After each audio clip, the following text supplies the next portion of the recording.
오늘은 순종이 이끄는 삶이라는 제목으로 하나님의 말씀을 증거하겠습니다. 제가 초등학교 3학년 때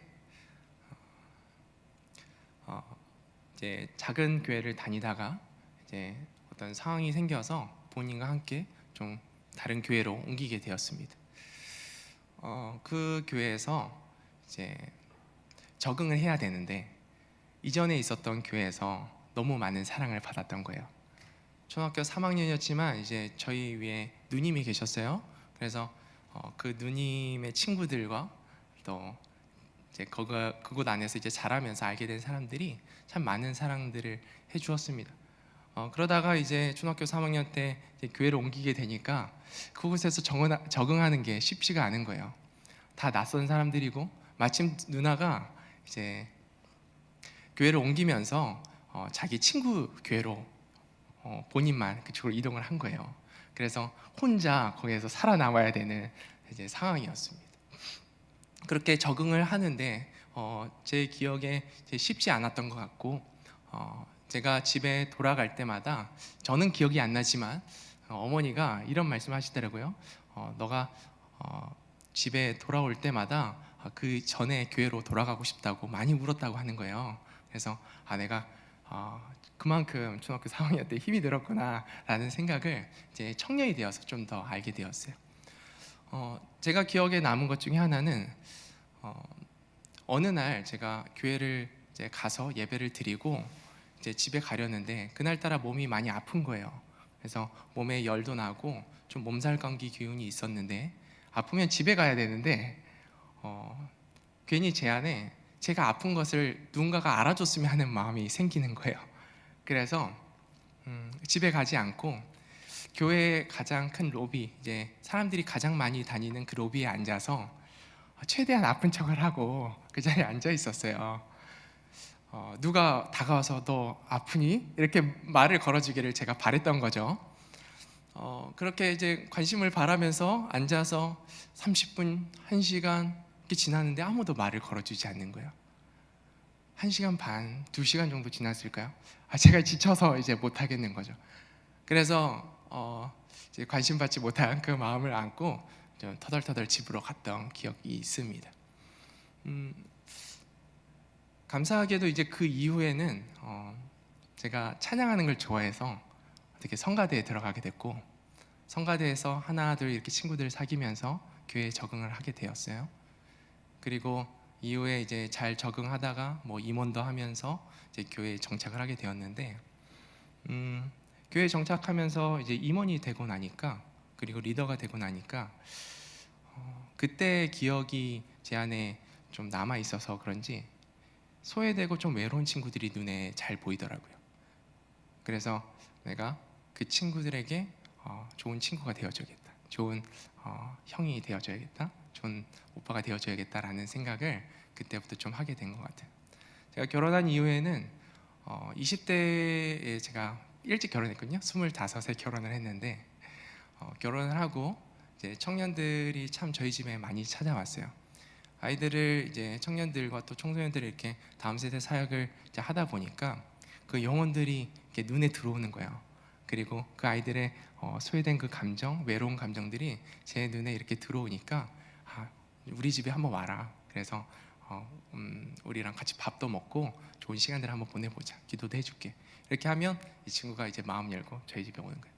그러면 이제 이 친구가 올 때 제가 아내랑 함께 항상 가장 고민했던 게 뭔지 아세요? 이 아이를 뭘 먹여야 될까? 뭘 먹여야지 이 아이가 행복할까? 무엇을 먹여야지 이 아이가 기분이 좋을까? 그래서 뭐 에피타이저부터 이제 메인 음식이랑 이제 디저트까지 어떻게 하면 이 아이를 행복하게 할 수 있을까에 대한 고민을 하면서 음식을 준비했던 기억들이 있어요.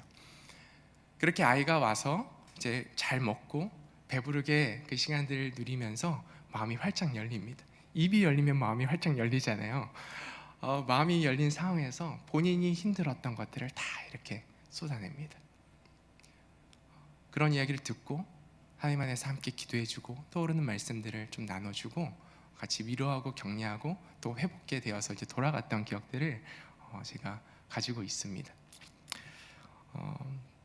제가 왜 이야기를 하냐면요, 오늘 본문을 읽으면서 예수님의 모습이 마치 이 모습과 같다라는 생각이 드는 거예요. 오늘 말씀 34절 말씀 한번 보도록 하겠습니다. 함께 읽어볼게요. 시작. 예수께서 나오사 큰 무리를 보시고 그 목자 없는 양 같음으로 인하여 불쌍히 여기사 이에 여러 가지로 가르치시더라. 아멘. 이 말씀 오병이어 사건에 대해서는 너무나 많이 잘 알고 계실 거예요. 근데 제가 이 말씀을 묵상하면서 마치 예수님께서 자신의 집에 사랑하는 이 무리들을 초청하는 듯한, 제가 그 예수님의 식탁에 초청하는 그 그림을 좀 그리게 되었어요. 예수님이 목자 없는 양 같은 그 무리를 불쌍히 여기십니다. 상처받은 그 마음들, 외로운 그 마음들, 어딜 가서 보호받지 못하고 돌봄받지 못한 그들의 인생을 보시면서 불쌍히 여기세요. 그리고 그들을 예수님의 식탁에 이렇게 초청하시는 것 같았어요. 그리고 예수님이 이런 생각을 하셨을 것 같아요. 이 무리들을 무엇을 먹일까? 영적으로는 무엇을 먹이고 육적으로는 무엇을 먹일까? 그들을 마주했을 때 예수님은 그 하루의 그 계획들을 쭉 짜셨던 것 같아요.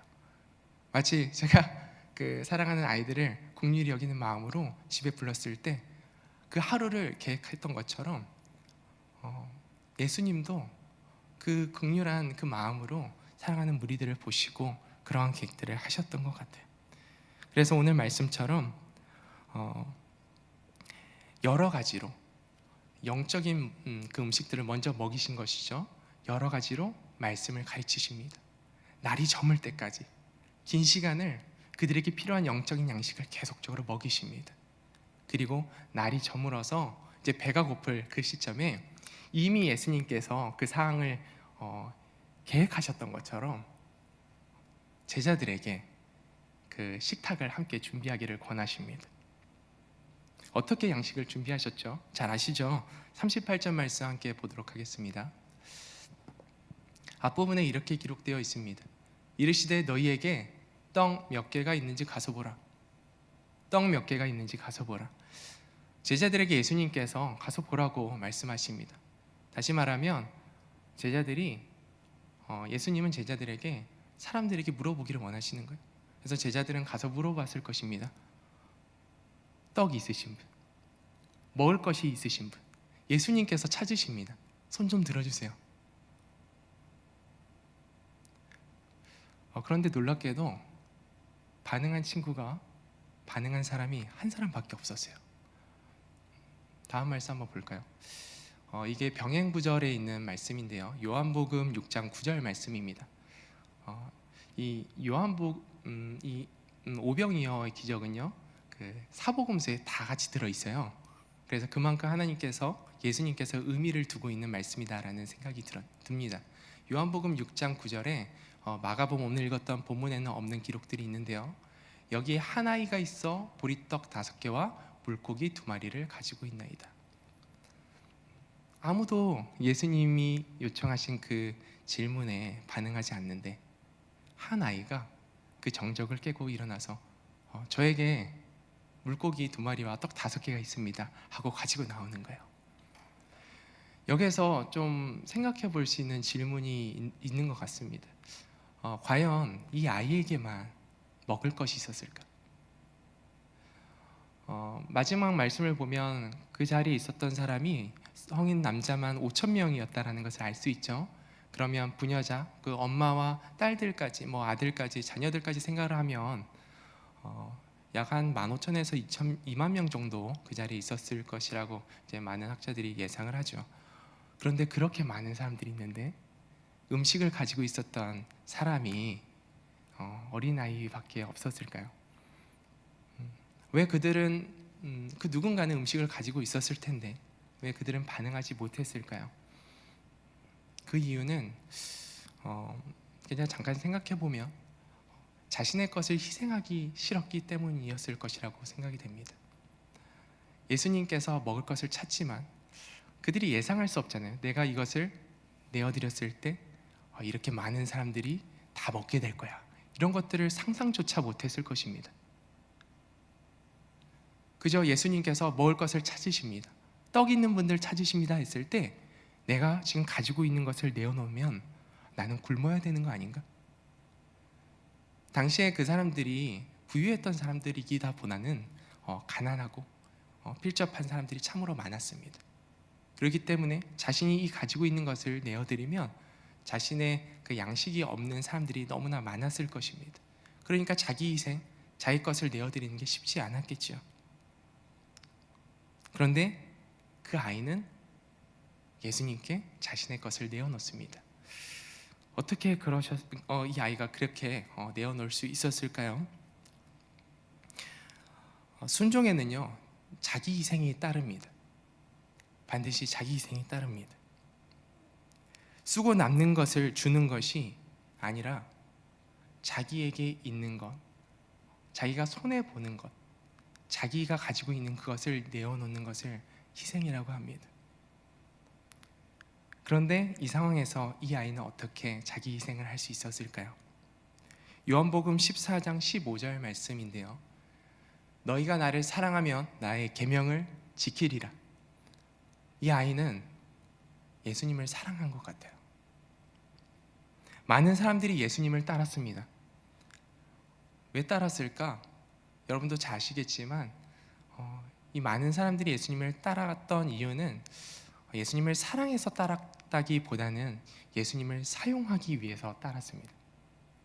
예수님이랑 있으면 내가 뭔가 희생한다 이런 개념보다는 예수님의 것을 내가 좀 얻을 수 있지 않을까라는 생각으로 예수님을 따랐습니다. 그런데 이 아이는 예수님을 있는 그대로 사랑했던 것 같아요. 그래서 자신이 손해보는 것, 내가 이것을 먹지 못하더라도 예수님이 하실 기적은 생각도 못했겠죠. 그냥 내가 먹지 못하더라도 우리 사랑하는 예수님이 먹을 것을 찾으시네, 내가 내 것을 내어드려야 되지 하면서 내어놓는 것이죠. 여러분은 예수님을 사용하기 위해서 따르십니까? 아니면 예수님을 사랑하기 때문에 따르십니까? 제가 신대원 1학년 때 도서관에서 이렇게 공부를 하고 있는데 필리핀에서 사역하고 계시는 선교사님께 페이스북, 인터넷을 통해서 메시지가 이렇게 하나 전달이 되었어요. 이제 내용을 보니까 몇 가지 사진과 함께 기도 제목이 이렇게 전해졌었는데, 내용인즉 이 태풍이 심하게 그 자신이 이제 사역하고 있는 지역에 와서 산에 있는 그 돌무더기가 이게 무너져 내린 거예요. 그래서 산사태가 일어난 거죠. 감사하게도 사람들이 그 자리에 있지 않아서 다친 사람은 없었는데 그 산에 있는 돌이랑 이 흙이 완전히 덮어서 제가 본 사진에는 교회의 머리만 있는 거예요. 십자가만 있더라고요. 그래서 지금 굉장히 어려운 상황이구나. 근데 이 선교사님께서 지금 본인의 이런 상황들을 말씀하시면서 그 이후에 계속 본인의 어떤 사례비와 헌금과 이런 후원금들을 다 이렇게 모아서 계속 이제 새로운 교회를 짓는 과정 가운데 있었는데, 내일이 중간 대금을 그 잔금을 치르는 날이라고 하시는 거예요. 그런데 그 잔금이 부족했던 거예요. 이것을 이제 진행하지 않으면, 잔금을 치르지 않으면 좀 공사가 멈춰져야 되는 상황이었기 때문에 이제 급하게 저한테 메시지를 보내면서 기도 좀 해달라, 중보 기도를 요청을 하셨어요. 그래서 제가 이것을 보고 제가 잠잠히 이제 도서관에서 기도를 하는데 이제 물어봐야겠다, 얼마 정도가 부족한지. 그래서 선교사님께 여쭤보니까 200만 원 정도 부족하다 이렇게 말씀을 하시는 거예요. 그래서 알겠습니다 하고 그 내용을 듣고 다시 한번 이제 기도하는 시간을 가졌습니다. 근데 제 안에 이렇게 좀 그 거룩한 부담감이 제 안에 생기는 거예요. 제가 굉장히 그때 넉넉하지 않은 상황이었고 그냥 진짜 주님께서 주시는 대로 사는 삶들을 많이 그때 훈련하면서 살았었는데 아내에게 그래서 그 마음을 가지고 전화를 했습니다. 여보, 지금 선교사님이 이런 상황인데 혹시 우리 안에 200만 원이라는 비용이 있나? 이렇게 물어보니까요, 아내가 잠깐만 기다려 보더라고 이렇게 말을 하더니 이제 통장 이렇게 좀 정리하더니 여보 학비로 160만 원 정도 좀 모여 있고 다음 학기 학비죠. 그리고 좀 생활비에서 이것저것 해서 모으면 40만 원 더 모아서 딱 200만 원이 될 것 같아요. 이렇게 답변을 주시는 거예요. 그래서 그러냐고 제가 이제 부담감이 생겼는데 제가 집에 가서 아내랑 같이 기도했으면 좋겠다고 이렇게 말을 하고 집으로 갔습니다. 집에 가서 아내랑 같이 기도를 하는데 주님께서 두 가지 마음을 이제 떠올려 주셨어요. 첫 번째는 건물 없이 예배하는 성도들을 떠올려 주시더라고요.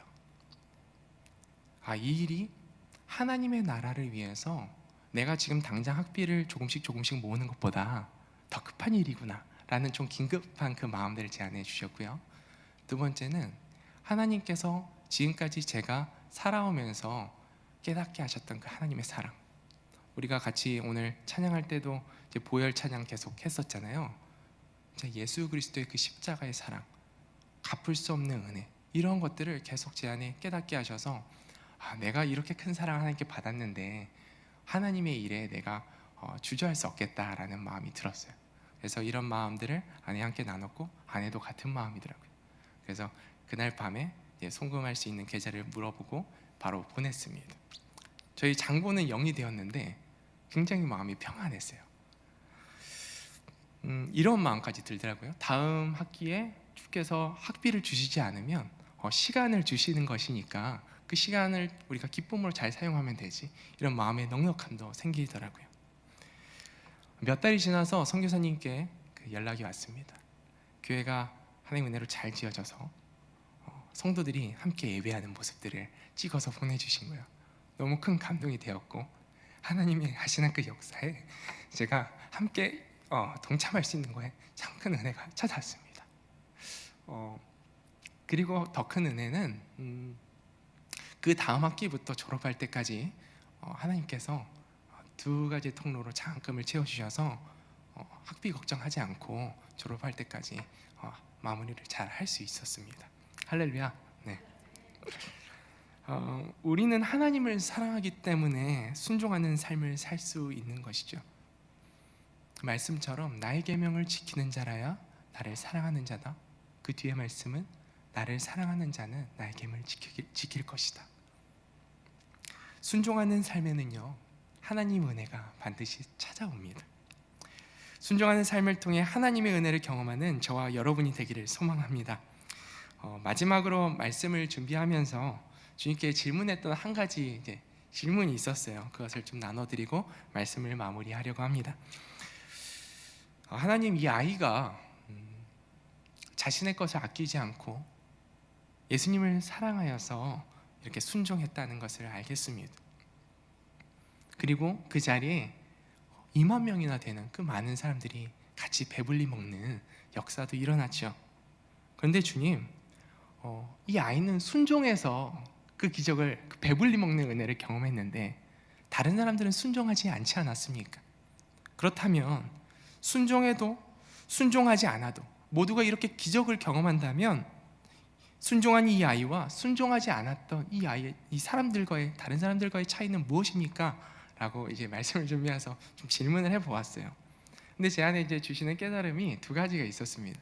첫 번째는 자신의 순종으로 경험하는 이 아이의 기쁨은 다른 사람들이 경험하는 이 배불리 먹음으로써 경험하는 기쁨과는 차원이 다르다는 거예요. 이 아이는 자신이 올릴 음식, 자신이 준비한 이 식탁에 참여하는 영광을 누렸습니다. 자신의 것을 헌신함으로써 하나님의 일에 참여하는 영광을 누렸고, 거기 있는 사람들은 그저 준비된 영광을 그냥 누린 거예요. 그거의 기쁨과 영광은 이 아이와 다른 사람들과의 그 비할 바가 되지 않는 것이죠.